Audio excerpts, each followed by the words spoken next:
Saya tak ada syarat sebab saya rasa sebelum ni kita dah kenal lama.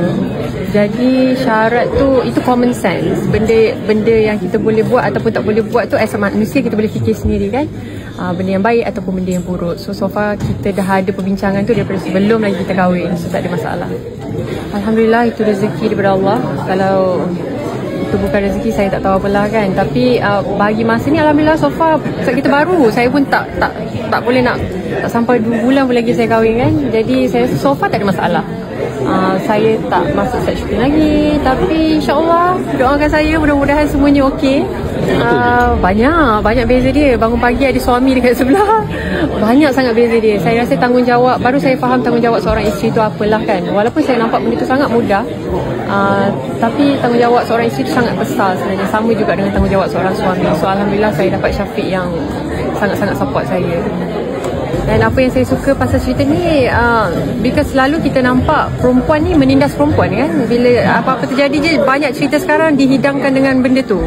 Jadi saya suka cerita ni, dia tentang perempuan yang memerlukan support perempuan lain.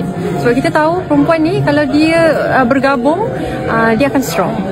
That's why I choose this script lah.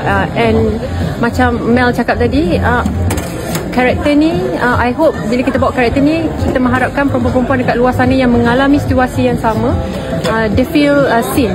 Diorang dilihat and mungkin ada solution untuk diorang daripada diorang tengok cerita ni. Bawa karakter ni kan geram tak? Of course lah geram. Ini bukan kali pertama saya bawa cerita-cerita tentang kecurangan ni. Of course saya geram. Saya lebih kepada sedih sebenarnya. Sebab perempuan ni hati dia lembut kan.